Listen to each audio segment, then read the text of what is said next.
as possible. And on infrastructure, the latest compromise, you said earlier today the president needs to see more details.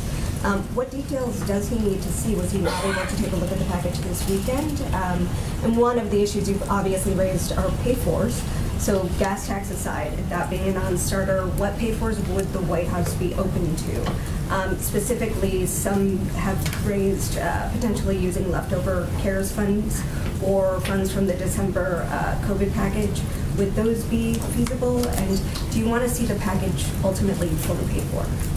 Well, first let me say that the president's pledge was not to raise taxes on Americans making less than $400,000 a year.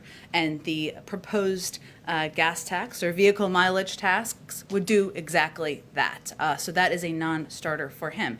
I'd also note, for the mathematicians in the room, that only raises $40 billion, which is a fraction of what this proposal would cost. The president has proposed a range of ways to pay for this package, including ways that would not violate the red lines the Republicans have put forward. One of them is ensuring the highest, wealthiest individuals in this country pay what they're supposed to pay as it relates to taxes, additional tax enforcement, which would raise a great deal more by multiples of what the gas tax would raise, and it would fall on for predominantly wealthy Americans and just ensure they're paying the taxes they owe.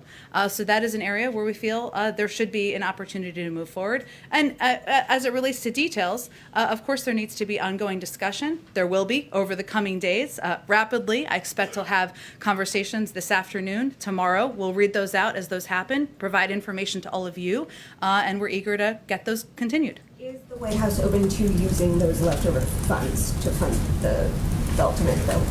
Well, one, there's minimal, very small amounts that would be left over, and many of those small amounts have already been allocated, or they are to help small businesses, help keep cops and firefighters on the beat. And so we feel the best proposal that does not violate the red lines that the Republicans have put forward would be tax enforcement and some other proposals the president's already put on the table. Lastly, on voter